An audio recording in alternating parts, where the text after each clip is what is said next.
bạn số đây bốc mai bong bồn từng ở khía ta bốc mai bong bồn từng ở khía thọpចូលtừក្នុងកម្មវិធី Facebook មិនបានដោយសារការផ្លេច password ឬមួយក៏ផ្លេច email Facebook ដែលឬទេបាទថ្ងៃនេះខ្ញុំចង់បង្រៀនអ្នកទាំងអស់គ្នាពីការចូល Facebook មិនចាំបាច់ប្រើវ័យកន្លែង email ហ្នឹងឬមួយក៏ password ក៏យើងអាចចូលបានដែរឲ្យតែយើងចាំថា Facebook មួយហ្នឹងយើងបង្កើតដាក់លេខទូរស័ព្ទមួយណាយើងអាចចូលបានបាទ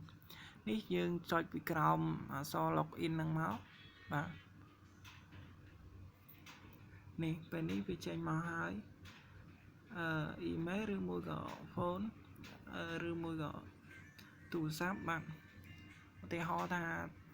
Facebook មួយហ្នឹងយើងបង្កើតដោយប្រើលេខទូរស័ព្ទអញ្ចឹងយើងវាយលេខទូរស័ព្ទវាមួយមក07582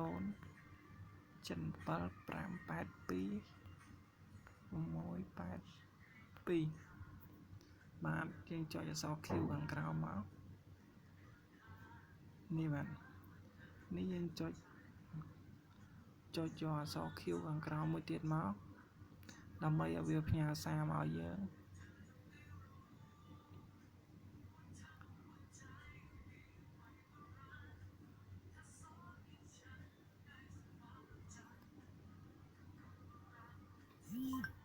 នេះបាទចុចយកអក្សរ Q ខាងក្រោមមួយទៀតមកផ្ញើសារមកហើយនេះបាទសារវានៅខាងលើនេះនៅពេលដែលយើងវាយលេខទូរស័ព្ទយើងនឹងសារវានៅខាងលើនេះគឺFacebook សារ Facebook 190172គឺជាកូដកំណត់ពាក្យសម្ងាត់ Facebook របស់អ្នកឡើងវិញឬកំណត់ពាក្យសម្ងាត់របស់អ្នកឡើងវិញនៅទីនេះ190172យើងវាយវាចូលមកវាយ password វាចូលមក190172នេះវាឲ្យ password យើងវិញសារថ្មីហើយយើងចុចអក្សរនៅខាងក្រោម password ហ្នឹងមក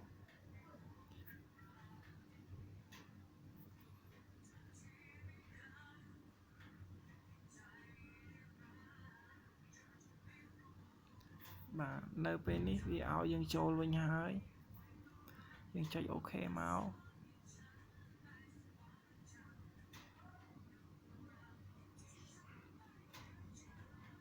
នេះបាទយើងបើកវាវិញបានហើយទោះបីយើងភ្លេច email ឬមួយក៏ password របស់វាក៏យើងអាចចូលបានដែរឲ្យតែយើងចាំថា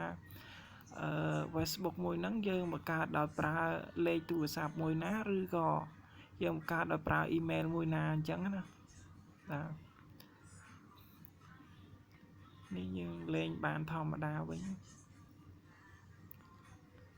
បាទអញ្ចឹងការចូល Facebook របស់យើងចប់ដោយប៉ុណ្ណឹងសូមអរគុណចំពោះការទស្សនារបស់អ្នកទាំងអស់គ្នាសូមចុច like និង share ដើម្បីគាំទ្រស្នាដៃកូនខ្មែរសូមអរគុណ